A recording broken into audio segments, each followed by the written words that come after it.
Erik Karlsen, a former 305 regular here at Land Legends Raceway, here tonight with a little more power under his right foot than he did back when he was a regular. He's driving the 360 tonight with the Empire Super Spritz. Just with 3 races, or this is the 3rd one? This will be the 3rd one. He's doing some other stuff. First of all, obviously, 360 versus 305, quite the move, isn't it? It is, yeah. Yep, it certainly had a lot more power. I mean, it was nice. I mean, so we've been doing it for a few years now, so we've gotten used to it. But, yeah, they're definitely different. We learned that when we made the jump up. So different how? Just a lot more power. Your right foot has so much more control over the handle of the car. It really, you can use it to turn a lot more, and when your setup's off, it's just that much more magnified when you're not good. So when I talk to a lot of the big block guys that move from either the 358 or a Sportsman to big block, they say, yeah, the power is a big thing, but they say also the competition level is a big thing. Oh, absolutely, yeah. I mean, it's night and day. I mean, I won a championship in the 305s here at Canandaigua.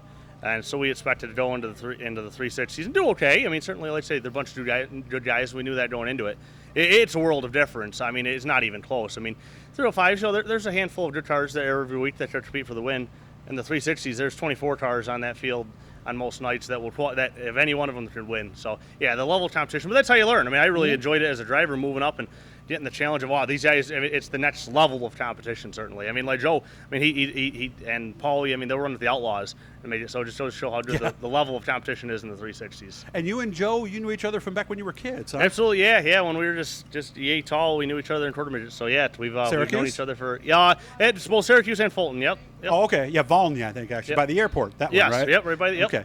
Yeah, and that's a shorter track, right? It is, yeah, super tiny compared to Syracuse. Yeah, Syracuse is like the mile compared to Fulton. I think Fulton was a 20th of a mile, tiny little track. Mm-hmm. If somebody, and of course you might go through this down the road, you have a young child yourself. Oh, yeah, yep. You recommend that for an experience for a young person? Absolutely, yeah, it was great. I mean, number one, I have name a dozen friends off the top of my head that I met then that we're still friends now. I mean, the race car community is like no other. I mean, friends for life. So Joe being a perfect example, Dalton Doyle, Zach, I mean, all those guys, yeah.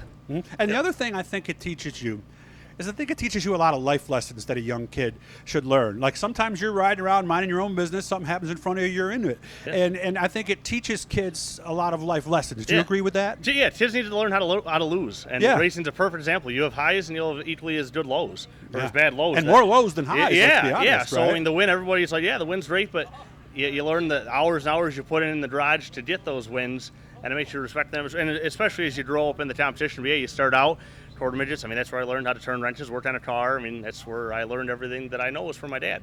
Starting with quarter midgets. So definitely a great place to start. Speaking of turning wrenches, his wife is actually turning some Allen wrenches actually right now. I'm sure that's a huge help. Oh, absolutely. Yeah, having her, it's excellent. Her and even little Evelyn, she loves on garage nights to be out there, and she'll run the air gun, loves hearing the noise. Yeah, no, who doesn't? Yeah, no, exactly. But no, they're both a huge help. So. I do it sometimes just for fun, just I like the way it sounds. I get a drill in my hand. That's the first thing I do. It's just a natural. Yeah, it's a natural because look at my soft hands. I don't use tools. So when I get one in, my wife comes up, "What are you doing? Put that down. Yeah. Step away from the shot."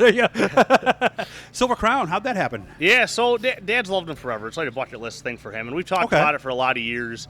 And it's just one of those cars. I mean, we're a low budget team, and they're really expensive, and so we've been saving up and waiting for the right opportunity. And eventually, an opportunity came about, and we bought one.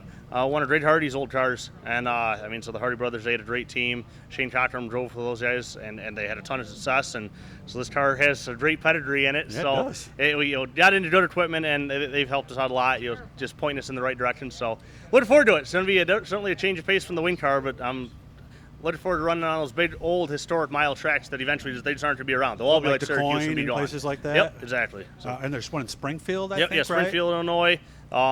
The Hoosier 100 out there in Indy. That unfortunately, they lost that this year to the horse people, so that's gone. So they're slowly fading away. So let's run out there and enjoy it. Ever been on a mile before? I have not. So it'll be an experience. Yeah, I've watched a lot of races from the Coin, not as many from Springfield, but it looks a lot like Syracuse. Yeah. Really, when you get down to it, have we had that out?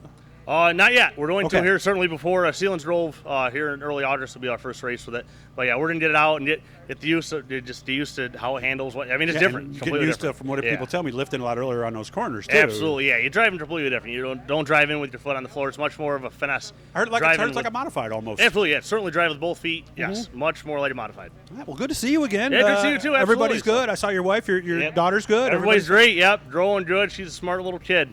We're doing great. Happy to be back at the track. So you'll have a micro out or a quarter midget, what, 4 years, something like that? Yeah, probably 3 more. I still have all my old ones. We never got rid of any of them. So that's a nice thing. They don't go out of style. No, she'll be in one certainly, absolutely. Very good. Nice to see you. Hey, guys, you we reached our goal, like we said. Eric, subscribe. I hope you are too. Hit the blue E down there. It'll just send you a message, let you know every time we're doing something. We're going through the monetization process right now, so good things are on the horizon, and hopefully they are for you, Eric. Have fun tonight, okay? Thanks. See ya.